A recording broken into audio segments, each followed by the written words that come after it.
Hello guys, so today we are starting the video off at Harbor Freight because I need tools. I don't have any. Let's go. Okay, so back here I have all the springs in here, the isolators. I got the 64-piece socket set. The main thing you need is like a 15 mil for this one, but it comes with a good variety. I also had to buy this tap and die set so we can tap into the coil bucket for this to fit. It comes with these screws, so these are the ones that will be going in that. I also purchased this hex bit set right here. I got this adapter set because I did purchase this Husky right here torque wrench, so just so that it fits with all the sockets, I bought that. So let's go ahead and get started and jacking up the car. I'm gonna do the rear first and then the front after. All right guys, so one thing I do recommend when working on your car, so you don't pinch your fingers or anything like that, get some gloves. These are really good, Gorilla Grip. I'll have them linked down below. So first we're gonna go ahead and loosen up the wheels before we lift it up, and afterwards we're gonna lift it up, put the jack stands underneath, put something in the front tire so you know it doesn't roll away, and yeah, we'll get started on doing this. And I am gonna lift both sides. You want to lift both sides. That'll be the easiest way to go about it. Oh, actually one thing I need to do before I lift it is I want to check to see the hub to fender, and give or take, I'm eyeballing it, it's probably about like 20 inches for the rear. So let's see the front, it's about 21 inches for the front. This side's about 20 1/4, and it could be because the level on the ground isn't the same, so it might be off a little bit, but give or take, this is just so that we can kind of see a difference. This side's 21 inches, so 21 in the front, 20 in the rear. Okay, so now we have the wheels off, and here we can see the spring. So to remove the spring here, what we have to do is loosen up the sway bar links and take off the shock, and they should both be about a 15 millimeter. I recommend soaking that in WD-40 just to make it easier, but I will remove it from both sides, this side as well. And the reason you want to remove it from both sides is because you will be lifting one side up so the other side swings down. Okay, so let's take it off. Okay, so I already broke it loose, and it helps to have an impact. This will just make your life weight. Look at that. Easy. There we go. Now we have access to the sway bar, which again should be a 15. So this one you actually have to hold on the back side.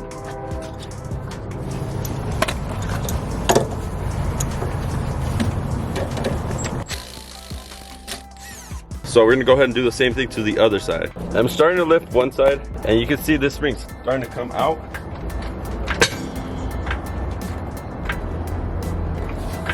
There you can tell the spring is off. Let's take this old nasty spring out. Here are the spacers that I've been using for who knows how long. So I mean, as you can tell, these are all worn out. Here is the old spring. So let's get the new one in there. And we are gonna put new coil spring isolators. Reason being is you can tell these are super old.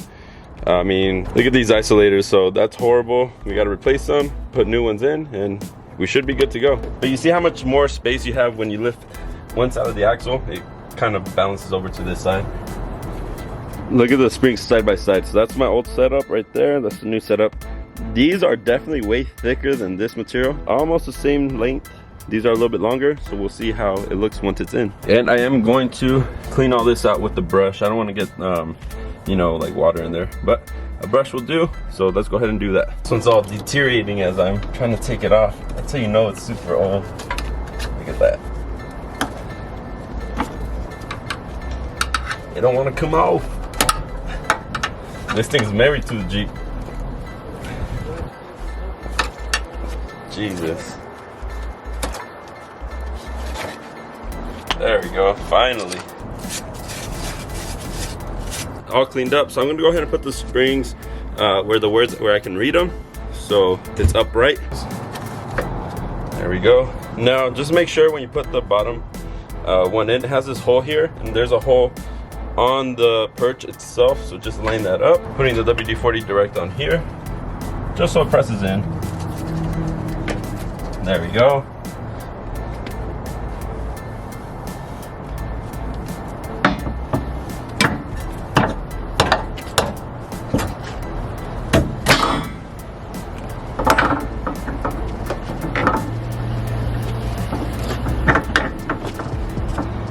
try to get the spring in the isolator. So that's pretty much it right there for that side. Just make sure it's all lined up now. Again, I'm gonna add some WD-40 on the rubber part.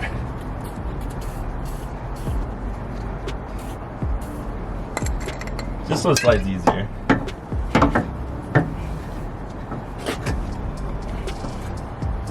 Perfect. So now we're gonna lift this side up and do the other side. You can see this side wants to come out already. It's tired of being here. So let's take that out. And I'm throwing these away in the trash. And then I'm saving the spacers. Okay, so this side I cleaned up as well. It's kind of hard to take these, the ones that are top off. They get really stuck on there for some reason. But now we're just gonna take the spring. And again, Rusty's goes up, like if you're reading it normal. That's the way that I'm doing it. I'm pretty sure that's the way it should go. So just slide the top one on.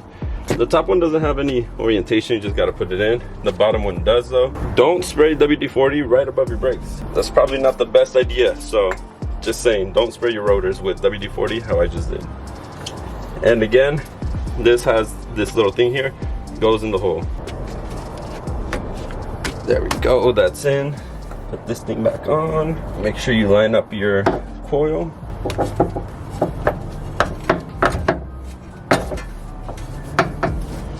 So yeah, that's pretty much it. So now I'm gonna lift it up. I am gonna connect the sway bar links again. I have extender ones coming in next week, but I need to drive this. This is my daily, so I will go ahead and put the sway bar back on. I'm leaving the front one off though. Okay, so we're going back to this side. So if your sway bar links aren't long enough, it is gonna limit your travel.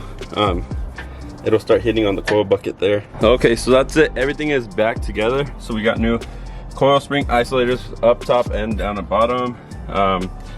These shocks are, you know, obviously going to be replaced eventually, but I will be changing those out as well. Sway bar links are coming in soon.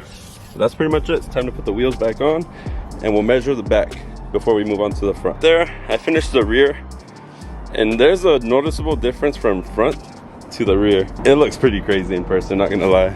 I don't know how well you can see that gap. Do you see the gap in the rear compared to the front? Before it was even. Yeah, big difference for sure.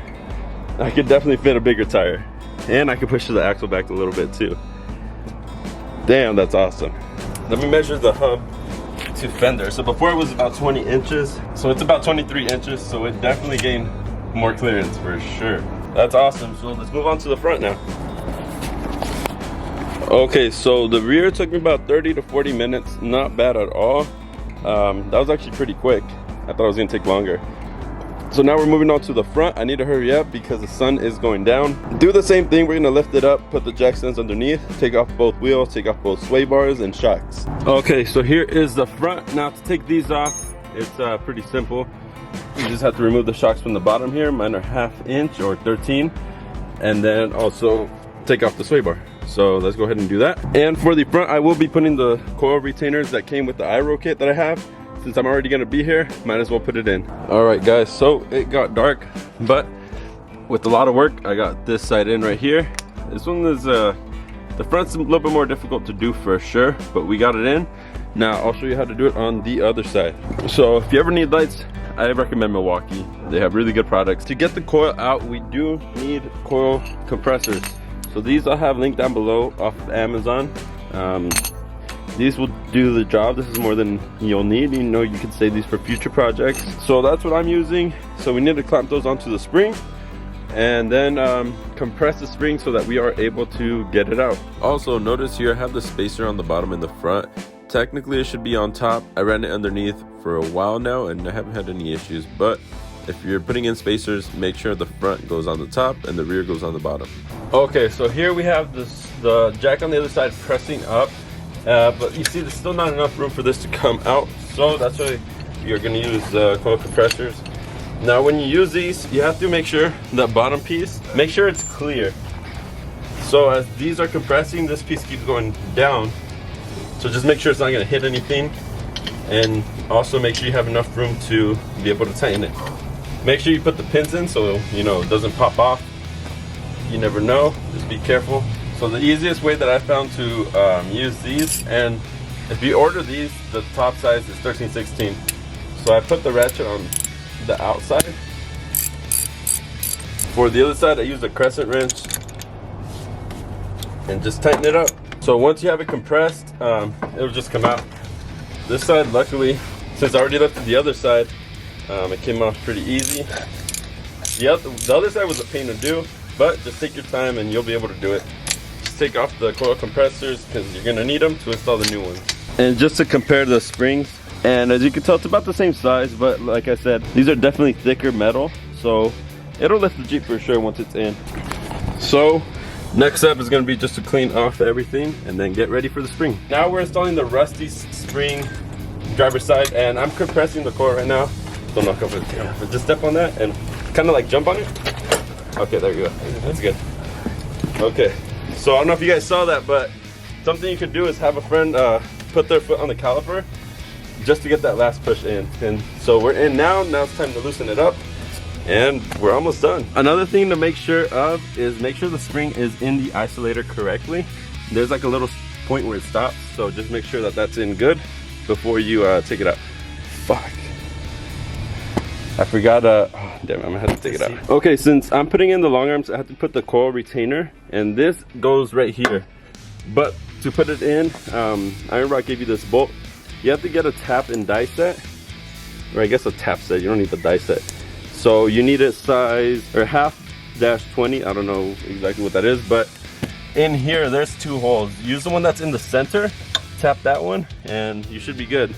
And the way that these work, you just twist, twist, twist, until it goes pretty much all the way to the bottom, take it out, and you're good to go.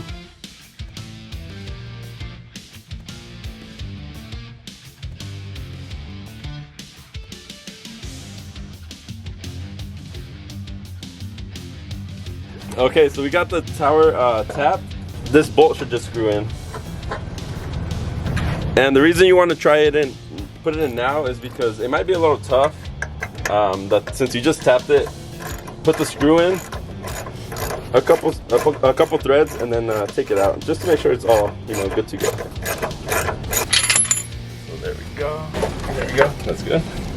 Before you put the spring in, put in the retainer, because there's no other way to put it in unless you take off the control arms and drop that whole axle. So just throw it in there before you put the spring in. So now that we have the spring in, we can take off the coil compressors and we should be good. The retainer is, I put Loctite in already, a small ratchet with the 3/8 size hex end, and I kind of just climbed it up. I put the bolt in there already, so kind of just push it up like this. And this is the hard part, is having to screw it in.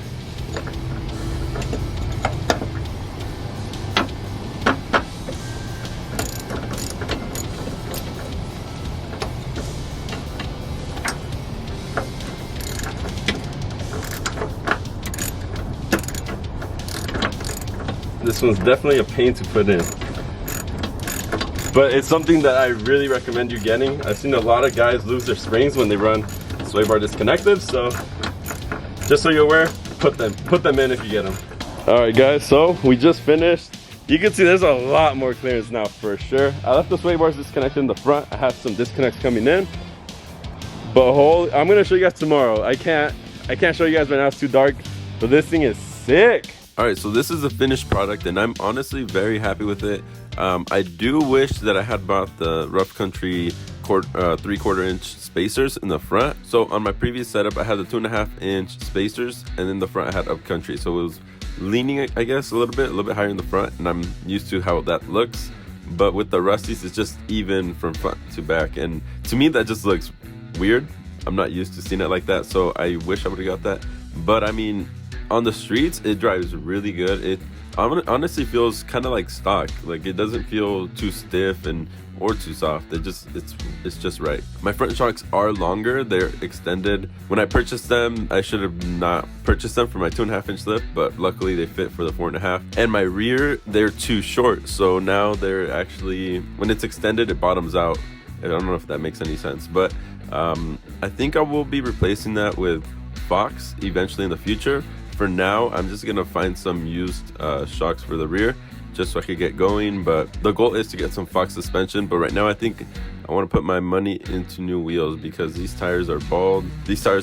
And I want to get bigger tires, so I think that's where I'm going to put my money instead of new Fox shocks. So all in all, this lift kit, it took me about 3 hours. That's with cleanup and everything.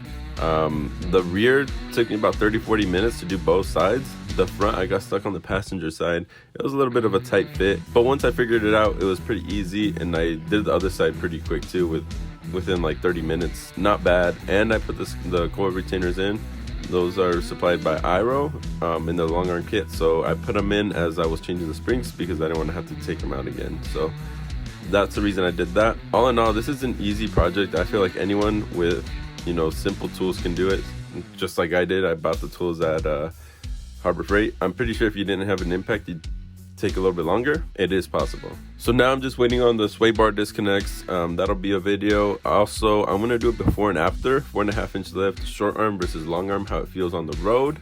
And then the long arms I should be doing this weekend, so I'm super excited for that, and I hope you guys are too. And I'll see you guys on the next video. Peace.